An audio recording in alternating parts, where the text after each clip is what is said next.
सलीम साहब ये बताएगा 15 साल से पाकिस्तान पीपल्स पार्टी की सिंध में हुकूमत है, आप जो अभी बात कर रहे हैं लाइन एंड ऑर्डर की, 15 साल में आपकी क्या करते रही है? कच्चे में ना सिर्फ जान मोहम्मद शहीद के कातिल बैठे हुए छुपे हुए दर्जनों मुगवी हैं वहाँ पे, क्यों नहीं पाक फौज को बुलाया जाता है एक भरपूर ऑपरेशन करने के लिए, जब आप बता रहे हैं कि वहाँ पे जदीद असला उनके पास मौजूद है? आपका बहुत शुक्रिया। आप बिल्कुल, पाकिस्तान पीपल्स पार्टी का 15 साल हुकूमत रहा है, और मुझे याद है कि जब पाकिस्तान पीपल्स पार्टी के कारकुन 15 साल पहले इधर से कायदे अवाम शहीद जुल्फ़िकार अली भुट्टो के बरसी के लिए जाते थे, तो हम सब इकट्ठा होके काफ़िला में की सूरत में जाते थे कि ऐसा ना हो कि हमें कच्चे से रेड हो। मुझे याद है कि ये 15 साल में हम किस जगह पे शुरू हुए थे कि हमारे शहरियों का खून का होली खेला जा रहा था, दहशतगर्दी का पख्तूनख्वा से कराची तक आप सबको नज़र आ रहा था। और तब भी अफसोस के साथ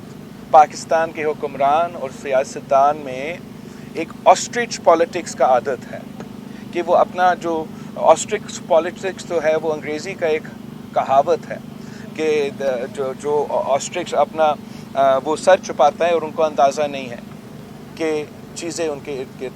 कितने बुरे होते जा रहे हैं। और तब भी सिर्फ एक पीपल्स पार्टी था जो कहता था कि इन दहशतगर्दों को आपको मुकाबला करना पड़ेगा। ये ऐसे नहीं हो सकता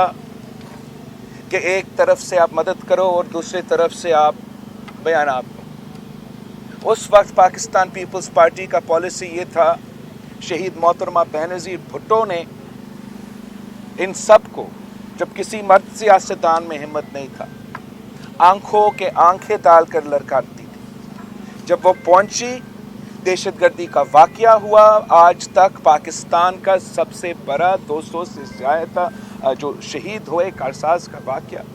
उसके बावजूद शहीद मोहतरमा बेनज़ीर भुट्टो पीछे नहीं हटी इस इशू को के लिए, दहशतगर्दों का मुकाबला करने के लिए वो जद्दोजहद करती रही। और वो पीपल्स पार्टी की हुकूमत था जिसने तमाम स्टेक होल्डर्स को, पाकिस्तान के कौम को इनके ख़िलाफ़ इकट्ठे किए, और अल्हम्दुलिल्लाह हमने ना सिर्फ उनका मुकाबला किया मगर मुकाबला करके इनका, जैसे कहते हैं कि बैकबोन तोड़ दिया था। जो किडनैपिंग का रैंसम था हमारा, ना सिर्फ पूरा मुल्क में असर होगा, लेकिन इसलिए कि हमारा हुकूमत यहाँ सूबे सिंध में था, तकरीबन ख़त्म हो चुका था।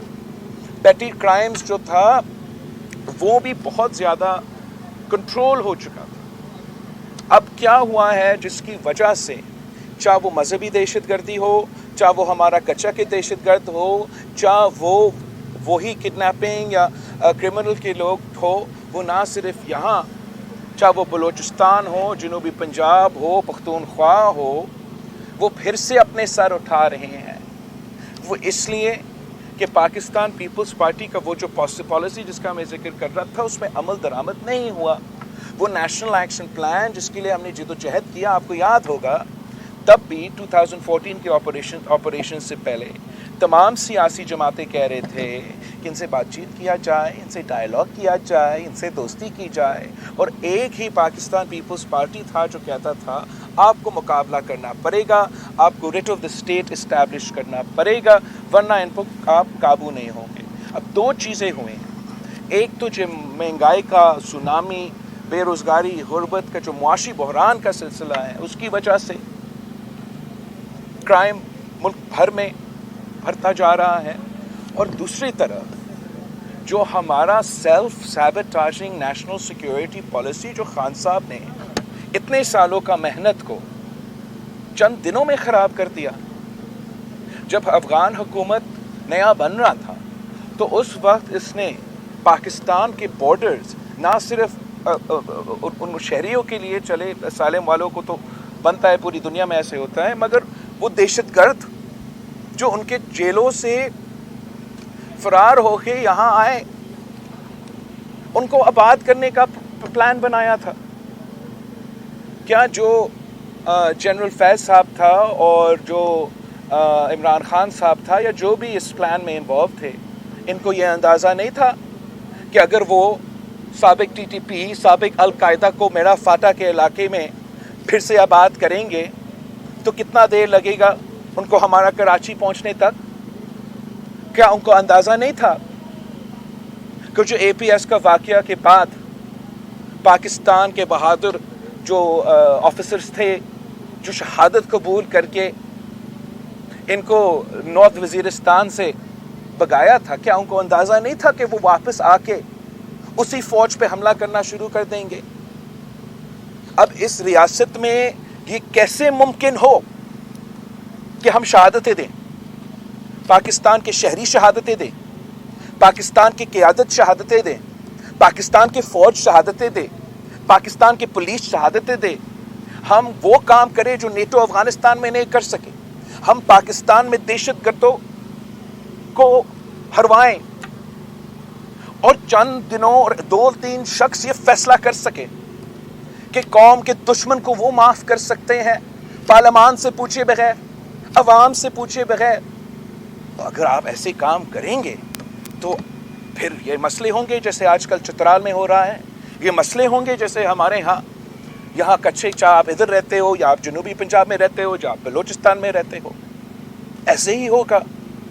میں چاہتا ہوں کہ اب جو پرانا طریقہ ہے اس ملک کا چلانے کا وہ چھوڑا جائے, ہم اپنے شہریوں کے ساتھ, اپنے عوام کے ساتھ, اپنے ریاست کے ساتھ, اپنے شہدا کے ساتھ انصاف کریں. اور جو لوگ اس غلط فیصلے میں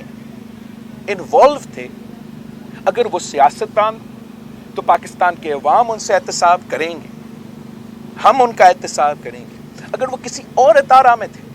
تو وہ ادارہ آپ ان لوگوں کا احتساب کرو کہ یہ کیسے ہوا اور کیسے ہوا کہ میرا اور آپ کے دشمنوں کو, پاکستان کے دشمنوں کو, پاکستان کی ریاست کے دشمنوں کو ایک بار پھر اگر پاکستان میں مسلط کیا گیا تو اس کے پیچھے ایک کہانی ہے اور پاکستان کے عوام کا حق ہے, شہیدوں کے خاندانوں کا حق ہے کہ ان کو بتایا جائے, ان کو پتہ ہو کہ یہ جو دہشت گرد ہیں ان کے واپس آنے کے جو اس کے پیچھے جو کہانی ہے اب کھلنا چاہیے.